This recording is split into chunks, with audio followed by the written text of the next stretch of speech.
हाल ही में Donald Trump ने रूस पर अपनी बयानबाजी तेज कर दी है। उनका मानना है कि रूस जो कर रहा है वह घिनौना है। अमेरिकी विशेष दूत स्टीव विटकॉफ हाल ही में पुतिन से युद्ध विराम पर व्यक्तिगत बातचीत करने क्रेमलिन गए थे, लेकिन लगता है बातचीत अच्छी नहीं रही, क्योंकि स्टीव विटकॉफ के क्रेमलिन छोड़ने के कुछ ही घंटे बाद ट्रंप ने भारत पर रूसी तेल खरीदने और रूसी युद्ध मशीन का समर्थन करने के लिए अतिरिक्त 25% टैरिफ लगा दिया। पुतिन जानते थे कि वे अपनी तेल से होने वाली आमदनी को नहीं खोना चाहते थे और इसी वजह से वे इन टैरिफ को टालने के लिए हर संभव कोशिश कर रहे थे, लेकिन ऐसा लगता है कि वे इसमें नाकाम रहे। यहाँ हमारे पास और जानकारी है कि यह पुतिन की सेना को कैसे प्रभावित करता है और फिर हम जानेंगे कि बातचीत कैसे हुई। तो दशाचन मार्ता, हमें पता है कि रूस एक एकल वस्तु अर्थव्यवस्था है। ये तेल और कुछ हद तक गैस के बारे में है। हम जानते हैं कि बड़े देश कम दामों पर इसे खरीद रहे हैं, जो पुतिन की मदद कर रहा है। पुतिन एक युद्ध आधारित अर्थव्यवस्था की ओर बढ़ रहे हैं और इसका मतलब है कि वह अपनी लगभग सारी चीजें, पूरी तरह से नहीं लेकिन लगभग सब कुछ, युद्ध के लिए जरूरी सामग्री पाने हेतु लगा रहे हैं। अगर वह राजस्व तेजी से गिरना शुरू हो जाता है, और ऐसा होगा, तुरंत नहीं लेकिन समय के साथ होगा, तो वह राजस्व उनके पास नहीं रहेगा जिससे वह युद्ध में खुद को बनाए रखने के लिए जरूरी उत्पाद बना सकें। और यही एक बड़ा मुद्दा है।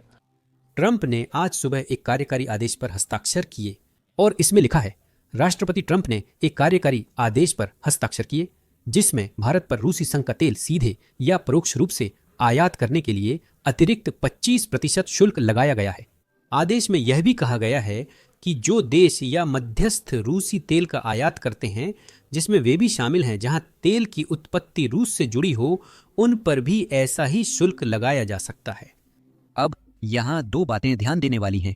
कुछ ही दिन पहले राष्ट्रपति ट्रंप ने रूस को 10 दिन का अल्टीमेटम दिया था कि या तो युद्ध विराम करें वरना ऐसा होगा, और वह समय सीमा अभी तक पूरी नहीं हुई है। दरअसल वह समय सीमा शुक्रवार को है। 25% टैरिफ बैठक के तुरंत बाद लागू होने से लगता है कि बैठक राष्ट्रपति ट्रंप की उम्मीद के अनुसार नहीं हुई। यह रूस के लिए संकेत है कि ट्रंप इस बार झांसा नहीं दे रहे। हम उन देशों के खिलाफ कार्रवाई करेंगे जो इस युद्ध का समर्थन कर रहे हैं। अब भारत निश्चित रूप से तेल खरीदकर रूसी युद्ध मशीन का एक बड़ा समर्थक है। भारत रूस के कच्चे तेल निर्यात का लगभग 38% खरीदता है, परंतु सबसे बड़ा खरीदार चीन है। अगले 2 दिनों में चीन, ब्राजील, तुर्की और कुछ यूरोपीय देशों जो रूसी ऊर्जा खरीदते हैं के खिलाफ और अधिक टैरिफ लगाए जा सकते हैं। चीन रूसी कच्चे तेल का सबसे बड़ा खरीदार है। ये सब देश रूस पर लगे प्रतिबंधों के बावजूद रूस से ऊर्जा खरीद रहे हैं। अब दूसरी महत्वपूर्ण बात यह है कि भारत को कुल 50% टैरिफ का सामना करना पड़ रहा है, जो कि उन देशों में से सबसे ज्यादा है जिन पर राष्ट्रपति ट्रंप ने टैरिफ लगाए हैं। इसका कारण यह है कि भारत ने भी अमेरिकी सामानों पर कई टैरिफ लगाए हैं, तो 25% अमेरिकी सामानों पर भारत द्वारा लगाए गए टैरिफ का जवाब है और शेष 25% भारत द्वारा रूसी तेल खरीदने के कारण है। भारत को 50% टैरिफ का सामना करना पड़ रहा है। राष्ट्रपति ट्रंप ने इसे कल consumer news and business channel पर समझाया था। इससे पहले कि हम आगे बढ़ें, एक बार फिर से आपको याद दिला दूं कि नीचे दिए गए लाइक और सब्सक्राइब बटन को जरूर दबाएं। यह हमारी वीडियो को अधिक लोगों तक पहुंचाने में मदद करता है। अब भारत के साथ हाल ही में घोषित व्यापार समझौते से विशेष रूप से असंतुष्ट हैं, क्योंकि वे रूसी तेल खरीद रहे हैं। बाइडेन प्रशासन ने रूसी तेल पर प्रतिबंध लगाए, लेकिन फिर उन्होंने जैसे इशारा किया और सराहा कि भारत और चीन उस तेल को खरीद रहे हैं क्योंकि उन्हें चिंता थी कि इससे तेल की कीमतें बढ़ जाएंगी और इसके चलते पेट्रोल पंप पर भी कीमतें बढ़ेंगी। आपके लिए क्या रूसियों को इस मामले में रोकना ज्यादा जरूरी है या तेल की कीमतों की चिंता करना? हम अभूतपूर्व स्तर पर खुदाई कर रहे हैं, इसलिए मुझे कीमतों की चिंता नहीं है। भारत को कई देशों द्वारा सबसे अधिक टैरिफ लगाने वाला देश कहा जाता है, जो भारत के बारे में बोलना पसंद नहीं करते। भारत के पास सबसे ज्यादा टैरिफ हैं, इसलिए हम उनके साथ बहुत कम व्यापार करते हैं। तो भारत अच्छा व्यापारिक साझेदार नहीं रहा है, क्योंकि वे हमारे साथ बहुत व्यापार करते हैं, लेकिन हम उनके साथ व्यापार नहीं करते।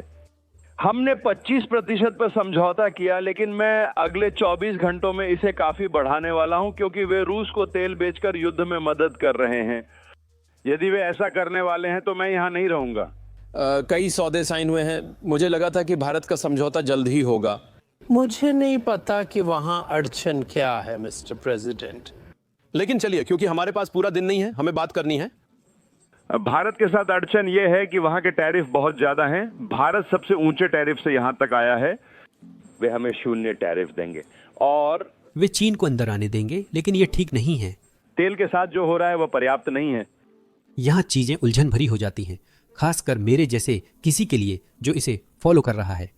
परंतु भारत सरकार का कहना है कि वे रूस से तेल खरीदना जारी रखेगी।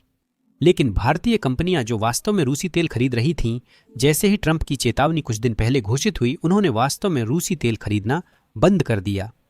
हमारे पास कई रूसी टैंकर थे जो भारतीय तट के पास तेल डिलीवर करने के लिए प्रतीक्षारत थे। उन्हें बताया गया था कि वे वहां डॉक नहीं कर सकते क्योंकि रूसी तेल नहीं चाहिए था। और इसके अलावा जैसे ही अल्टीमेटम की घोषणा हुई, हमने देखा कि कई भारतीय सरकारी तेल कंपनियों ने यूएई का तेल, मध्य पूर्व का तेल और यहां तक कि अमेरिकी तेल भी खरीद लिया। भारतीय अधिकारियों की टिप्पणियों से ऐसा लगता है कि वे रूस के साथ अपनी दोस्ती नहीं छोड़ना चाहते, हालांकि यह एक सकारात्मक संकेत जैसा लगा था। शायद ये सिर्फ दोस्ती की बात नहीं है, बल्कि मुनाफे को छोड़ना न चाहने की भी हो सकती है, क्योंकि जिस तरह से भारत अब तक काम कर रहा था, वे रूसी तेल बहुत बड़ी छूट पर खरीद रहे थे। रूस पर लगी कई प्रतिबंधों के कारण वे केवल भारत, चीन और कुछ अन्य देशों को ही अपने उत्पाद बेच पा रहे हैं। भारत और चीन स्थिति का लाभ उठाते हुए सस्ते दामों पर तेल खरीद रहे थे। वे उस तेल को रिफाइन कर रहे थे और फिर उसे यूरोपीय देशों, पश्चिमी देशों को बहुत ज्यादा दाम पर, मूल रूप से बाजार दर पर बेच रहे थे। तो वे बहुत ज्यादा मुनाफा कमा रहे थे जो उन्हें नहीं कमाना चाहिए था, यानी वे युद्ध से फायदा उठा रहे थे। शायद यही कारण है कि भारत रूसी तेल नहीं छोड़ना चाहता। भविष्य में क्या होगा देखते हैं। मुझे उम्मीद है कि बातचीत होगी और भारत रूसी तेल की खरीद रोक देगा। दूसरी ओर पुतिन तेल से होने वाली आमदनी के बिना इस युद्ध को जारी नहीं रख सकते, क्योंकि यही इसे फंड कर रही है। यही कारण है कि विटकोव के मॉस्को पहुंचने से पहले ही पुतिन संकेत दे रहे थे कि वो वार्ता के लिए तैयार हैं। पुतिन मानते हैं कि वो युद्ध में जीत रहे हैं, इसलिए वो टैरिफ को जितना संभव हो उतना टालना चाहते हैं। वो चाहता है कि लड़ाई लंबी चले बिना उसकी तेल से होने वाली आमदनी खत्म हुए। ब्लूमबर्ग की एक रिपोर्ट के अनुसार रूस यूक्रेन को हवाई युद्ध विराम की पेशकश पर विचार कर रहा था ताकि ट्रंप के टैरिफ को जितना संभव हो उतना टाला जा सके। अब अगर आप लोगों को नहीं पता है तो ये कुछ ऐसा था जिसे राष्ट्रपति ट्रंप ने कुछ महीने पहले ही प्रस्तावित किया था और यूक्रेन ने इसे बिना किसी शर्त के मान लिया था। यूक्रेन ने कहा कि वे रूसी रिफाइनरियों, फैक्ट्रियों पर हमला नहीं करेंगे और ऐसा कुछ भी नहीं करेंगे। वे इसे करने के लिए तैयार हैं। पुतिन ने राष्ट्रपति ट्रंप से कॉल पर कहा कि वह हवाई संघर्ष विराम के लिए तैयार हैं, लेकिन कॉल के कुछ ही घंटों बाद उसने यूक्रेन पर हमला शुरू किया।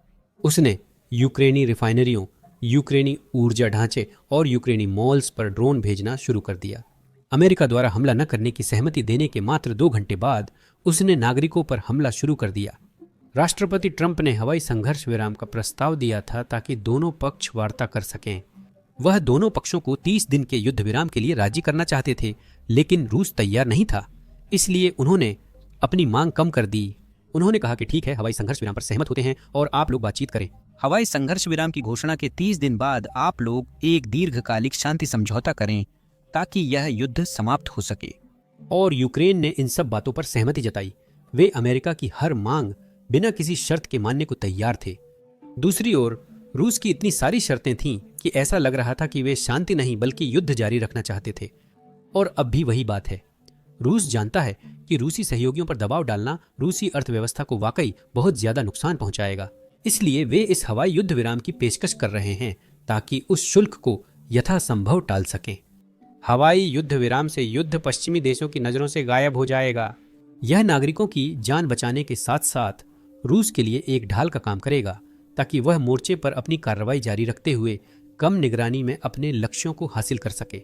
यह देर करने की रणनीति है, कोई छूट नहीं। यह बिल्कुल सही बात है। यूक्रेन पिछले 2 महीनों में रूसी लॉजिस्टिक्स पर हमला करने में काफी कुशल हो गया है, एक ऐसा तथ्य जो अक्सर नजरअंदाज किया जाता है।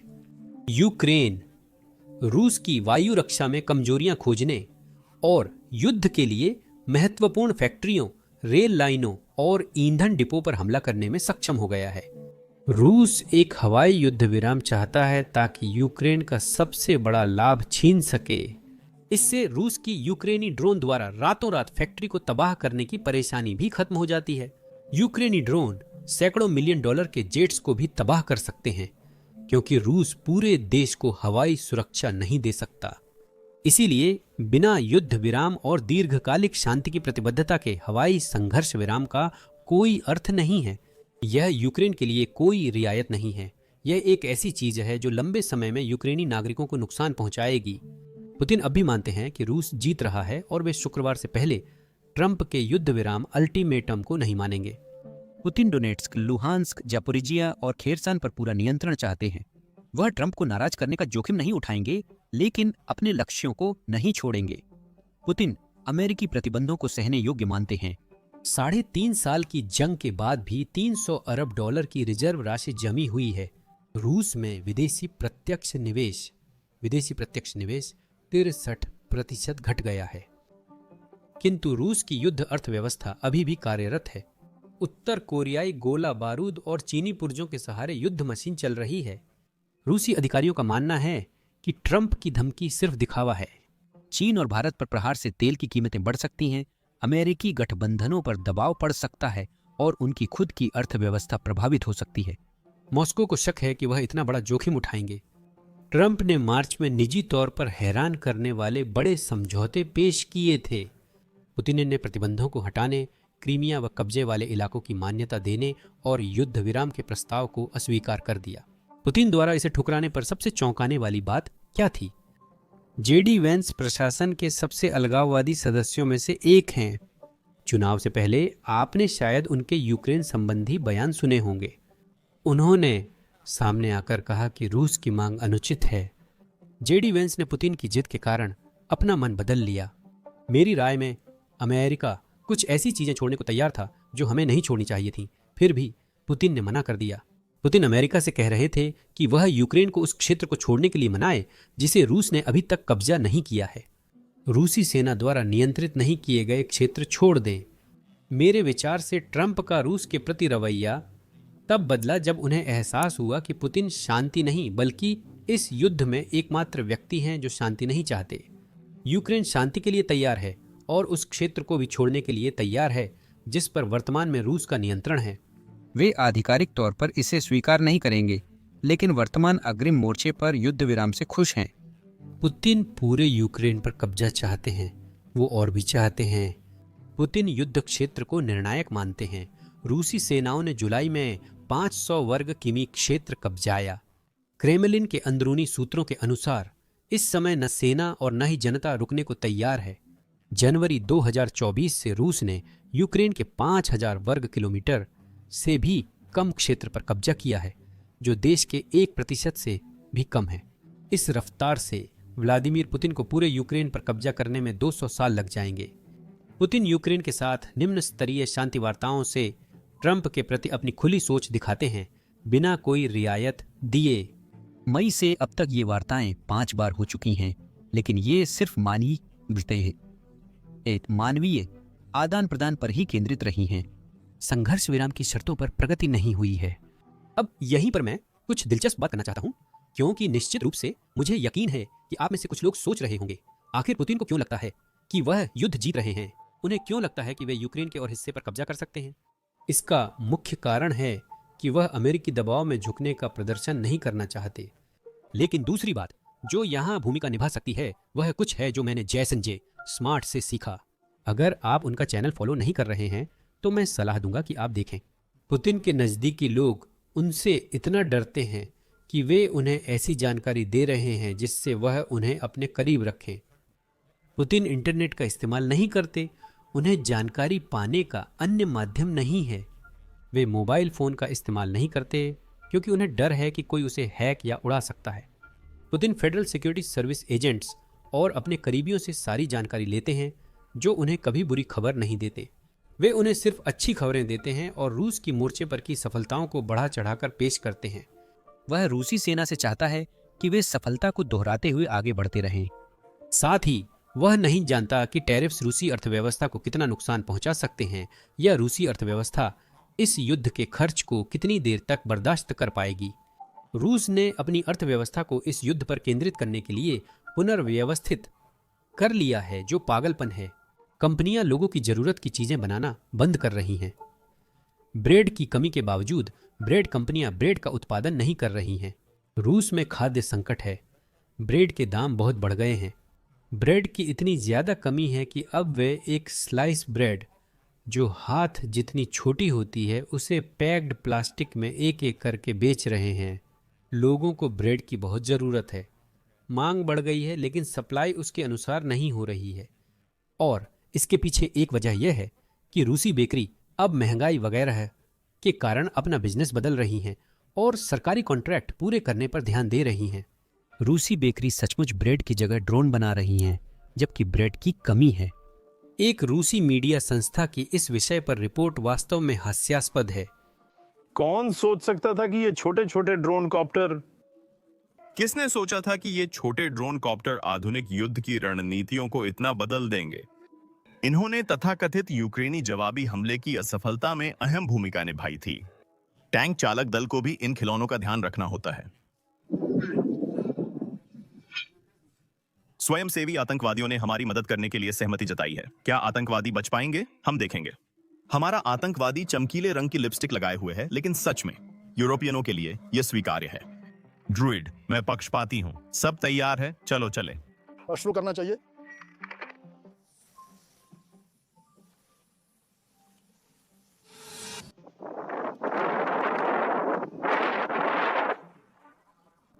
वह उड़ रहा है, निशाने पर लगा।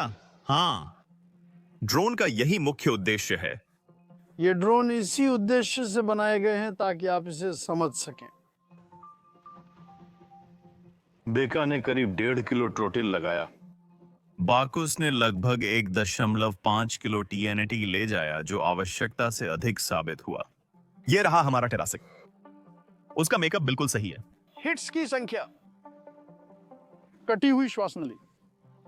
हिट की संख्या को देखें। श्वास नली कटी हुई है, बचना असंभव।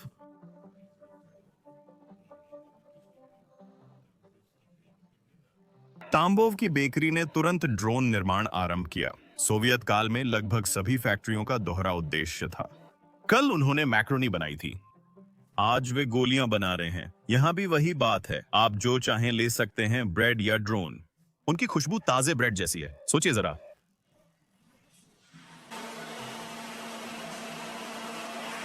रूस में सोवियत शैली की आर्थिक गिरावट के कारण खाद्य संकट आने वाला है। महंगाई के बीच रूस खाद्य कीमतों पर सीमा लगाने की तैयारी कर रहा है, जिसे विश्लेषक कमांड अर्थव्यवस्था की ओर बदलाव मानते हैं, जिससे कमी और जनता में असंतोष हो सकता है। यदि मैं एक बेकरी या फैक्ट्री हूं और रूस मुझे कहता है कि मैं अपना उत्पाद लाभ पर नहीं बेच सकता, तो यह समझ में आता है। आपको इसी तय मूल्य पर बेचना होगा, भले ही लागत बढ़ती जा रही हो। रूसी सरकार का कहना है कि अगर आप ड्रोन बना रहे हैं तो वे आपको जितना चाहिए उतना भुगतान करेंगे। हम वास्तव में बैंकों को मजबूर करेंगे कि वे आपको लोन दें। अगर आप सेना का समर्थन करते हैं तो हम आपको जितना पैसा और सहायता चाहिए देंगे। यदि आप कोई अन्य व्यवसाय करना चाहते हैं तो हम आपके लिए इसे कठिन बना देंगे। आप सोच सकते हैं कि रूसी अर्थव्यवस्था का क्या होगा। सभी बेकरीज में सेना संबंधी चीजों पर अधिक और लोगों की जरूरतों पर कम ध्यान दिया जा रहा है। यह सीधी सादी अर्थशास्त्र की बात है। दुर्भाग्य से लगता है रूस के सोवियत शैली के अर्थशास्त्री यह बात नहीं समझते।